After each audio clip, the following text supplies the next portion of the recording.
May 6th, 2016. If you want to follow us on Twitter, please go to CATEX TV.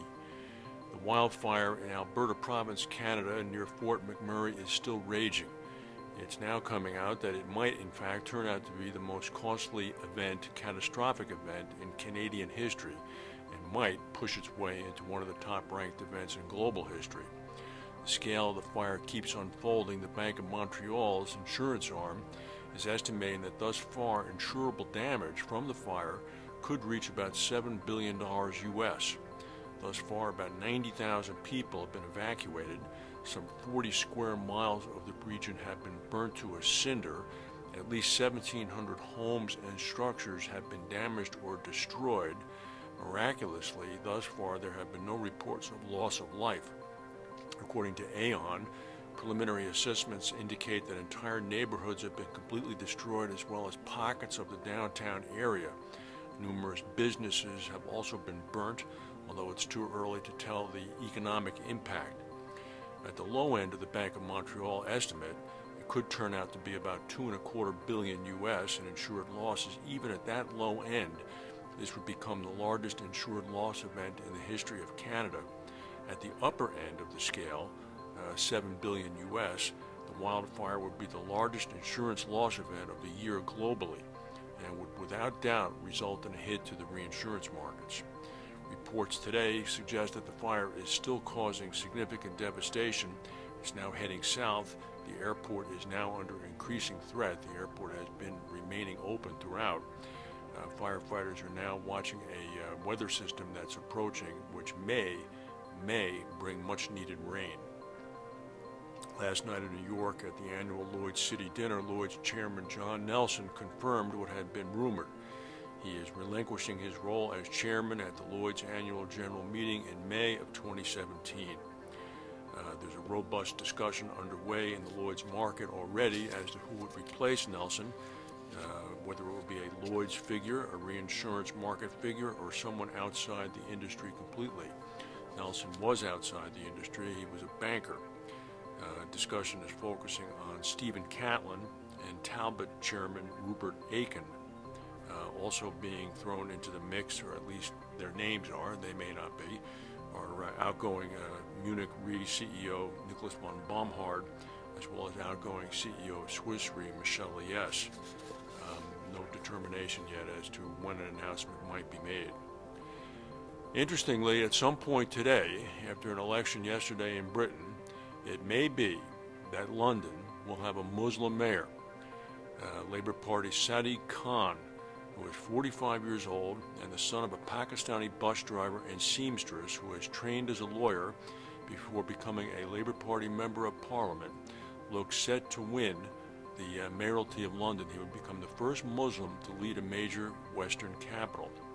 There were local party elections in Britain yesterday, which elected a number of people, including police and crime commissioners, as well as mayoralty elections in 4 cities, one of which, of course, was London. It will be very interesting to see this. The mayor of London does not wield much direct power, unlike big city counterparts in the U.S. However, he has gained a significant profile as a bit of a soapbox. The current mayor, Boris Johnson's public pronouncements are closely followed. This would be a very interesting contrast to what's happening in the United States right now, where the Republican, all but certain nominee Donald Trump is threatening to ban Muslims from coming into the United States and is talking about the closing of Muslim mosques. Meanwhile, in Britain, a Muslim mayor of London will likely be announced later today. Yesterday, there was a 4-alarm warehouse fire in Houston. It was quite a dramatic event. There were no loss of life, fatalities, or injuries reported. Massive black smoke was hurled up on the Houston skyline. However, today it began to emerge that the warehouse that burned, in fact, stocked pesticides as well as herbicides. And also it emerged that the warehouse itself was located in a residential area. As it turns out, the warehouse had been there for many years. The residential area was built around the warehouse. Homeowners are saying they wanted to know why the warehouse was in such close proximity to their homes. They were not told the news of the warehouse when they moved in. It now turns out that the city of Houston, which is one of the largest cities in the United States, has no zoning laws. It only regulates land use by codes. Things like cell phone use, sexually oriented businesses, hotels, etc., are all done by codes which can change year to year depending upon votes of the public. The idea of introducing zoning in Houston was brought up several times in the past, but always defeated in plebiscites by mainly by large advertising campaigns conducted by developers. And it also turns out that this was very reminiscent of what happened in the Tianjin explosion when the warehouses exploded, which contained many harmful chemicals in very close proximity to thousands of people living within 1.5 kilometers of the explosions. Here we have people living just several blocks away. It could have been a Tianjin repeat right here in one of the United States' largest cities. The February 2015 explosion that shut down the ExxonMobil refinery in Torrance, California, was the costliest disruption in California refinery history.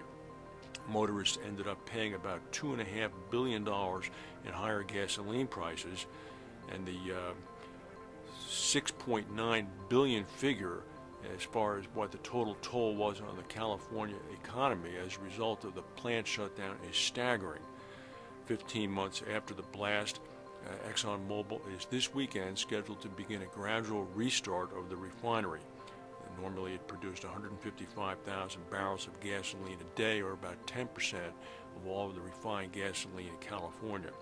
The February blast has been blamed on ExxonMobil's deliberate failure to fix equipment and almost caused a catastrophic release of highly toxic hydrofluoric acid into an area that has 330,000 people living within 5 miles of the plant. Interestingly, the supply shortage that the ExxonMobil refinery incident resulted in, i.e. not enough refinery capacity in California, jacked up prices of California gas by about 40 cents a gallon. It also resulted in a windfall profit of some $2.4 billion to other refineries. One commentator said, "It's certainly ironic that a refinery accident makes oil companies richer. It also underlines the economic incentives to be safer while saving motorists needless costs." Well, here's another interesting portrayal of capitalism in action. Property investors in the Nigerian city of Maiduguri are benefiting from a rise in real estate prices following the retreat of fighters from Boko Haram. Maiduguri is the largest city in Borno State, which is in northeastern Nigeria, was once a stronghold of Boko Haram, but as a result of Nigerian military action, Boko Haram has been pushed from the area. Citizens are returning to the city in droves now. What they've learned is that when they were exiting several years ago in advance of the Boko Haram threat, they sold their properties and homes and warehouses and farms for next to nothing. Speculators purchased the property, putting out hard-earned money in the face of all but uncertain results, considering they were about to be taken over by a strict Sharia law administration. And now many of these speculators are selling the properties back to returning homeowners and farmers for profits of up to 500% and 600%. One such returning person is Abdullah Kiari, who left the city 2 years ago. He sold his farm to escape the influx of Boko Haram. He said, "At first we thought the whole city will fall to the fighters. That's why I sold my farm and left. I now want my farm back, but the current owner is refusing to sell it to me, even at twice the price I sold it to him." Very interesting. That's the news for today. Have a pleasant weekend. If we have any breaking news, we'll come back and tell you. Thank you for watching, and we'll see you Monday.